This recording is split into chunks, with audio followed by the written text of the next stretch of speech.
Hello and welcome to budget coverage like never before. This is ET Now Budget Headquarters. In less than few hours, Union Finance Minister Nirmala Sitharam would rise on the floor of the Parliament and present her fourth budget. Even though this time, the environment, the mood, the bent of the economy, the earnings cycle is strikingly different, expectations are running very high. Indian economy has survived the COVID storm.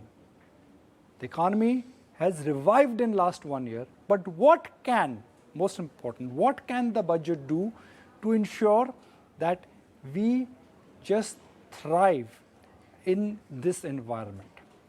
Now, the global backdrop is slightly noisy. Inflation is high.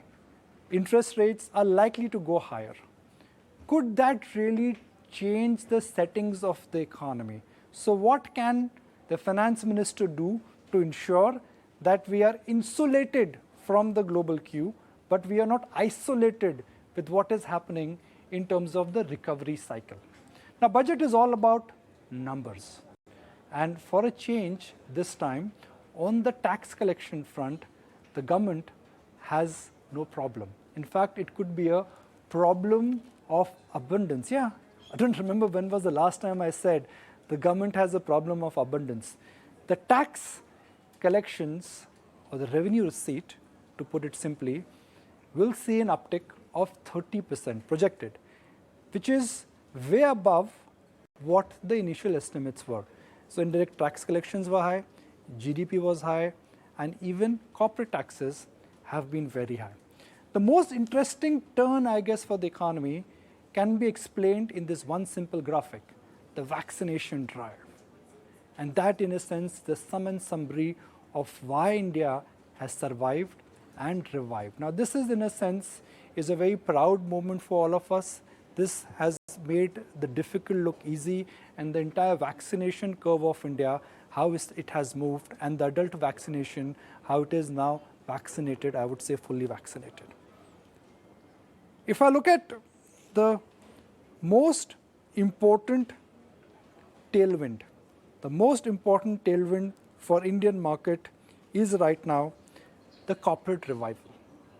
The corporate balance sheets are low on debt and they are high on capacity utilization. CapEx has started. So from a period of earnings drought in last couple of years, for a change now, corporate India has got their animal spirits back. So low interest rates and a real boost to the manufacturing sector have given a very strong impetus for India Inc. But the challenges can be summarized in the next few graphics. And the biggest challenge, I think, as always has been, how do you really reduce your dependence on the energy cost? Crude prices, same time last year, were at $55. Now they're at $90. And US bond yields, which were almost at 1, are now nearing 2%. Now this 1% change should be looked into context, which is 1 becoming 2, or 1.1 becoming 1.8 is more than a 50% surge in the global cost of borrowing.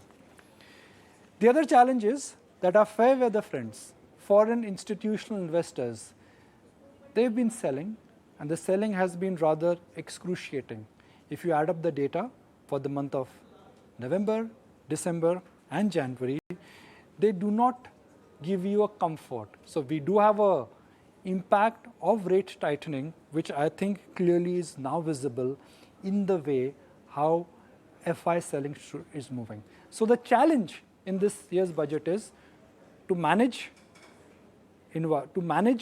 liquidity, B, ensure that inflation in a sense is taken care of, and also we need to ensure that not only there is smart expenditure, but expenditure needs to be done with the context of interest rates, which is that how do you ensure that despite inflation, the cost of borrowing for the borrower remains low. So the backdrop is different, environment has changed, we are in a good spot, and if this is a no harm budget, with focus on smart capital expenditure, I can tell you an oversold market will start doing cartwheels. Important to take stock of what the markets want from the budget. What is it that the markets have previously done in budget days? And of course, what is it that's going to make the markets happy and what's going to disappoint the markets? Well, traditionally, I must add that the significance of budgets has been declining over the years. Having said that, I must remind our viewers that last year around, the budget actually cheered the markets. You had a solid post-budget rally, and on budget day itself, you had a nifty shoot up of about almost 5% coming in. Having said that, over the last few years, as you can see on your screens, 2020, 2017, 2018, the Nifty has been fairly lackluster in that sense on the budget days. There you go, 5th July 2019, just a meager 1% kind of downtick coming in. Similar was the price action on Feb 1st 2019 as well, and absolutely flat on the Nifty when the 2018 budget was announced.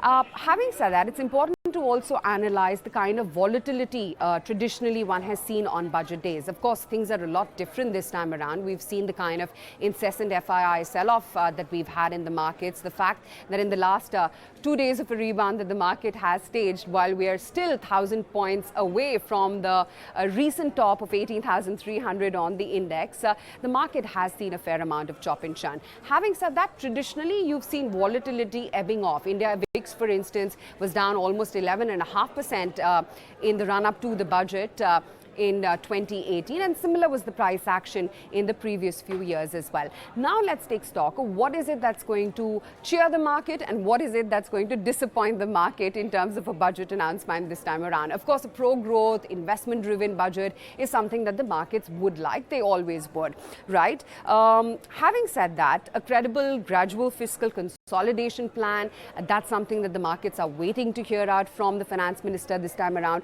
Remember, because of the robust GST collections, the finance minister does have a fair amount of elbow room to play around with the expenditure. But the expenditure math and where is the expenditure done, that's something that the markets are going to be keenly looking out for. So that's something that's going to cheer the markets, definitely. Unproductive dolouts for urban Manrega, rural spending, that perhaps may not go down as well with the equity markets. The one important thing, of course, is tax tweaks, whether or not they're going to pave way for bond inclusion in global indices. This is something that the market is also going to be keenly looking out for.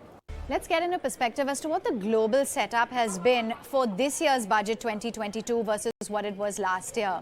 And it's been quite a deviation. While this time around there is a complete focus on fighting inflation, last year it was a focus on growth as well as management of inflation. So clearly the US Federal Reserve head Jerome Powell has indicated that there will be 3 hikes that will take place in 2022 in order to manage the rising inflation, which has soared to uncomfortable levels of close to 7%, and that is being the key point versus that accommodative monetary policy stance. Remember, US inflation as well has hit that level of 7% in December 2021.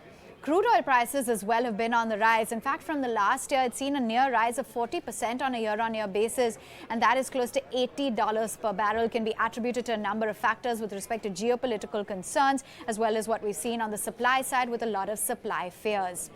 Getting a move on, then let's also talk about the picture of what the institutional activity has been, the liquidity situation. FIIs have clearly been fairly risk averse. They've been moving out of a lot of emerging markets. This is particularly within India. We've seen relentless selling pressure taking place. This is, of course, ex-China. Over the last 3 months, the figures of the FII selling have been fairly strong. Getting a move on, we've also seen the greenback, the US dollar. That index is now hovering around 97, and that's particularly after the kind of hawkish stance that the US Federal Reserve adopted, as well as indications of a growing economy. So we have seen a spike as well in the US dollar index in the run-up to the union budget.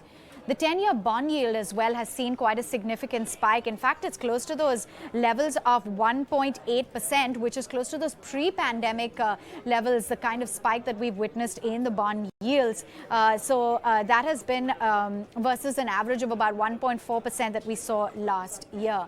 You've also, just to put it into perspective, where we've seen the various asset classes move in from last year's budget 2021 to 2022 this year, and you can see a significant movement. For example, let's start off then with the bond yields, which have moved to 1.76% versus 1.45% last year.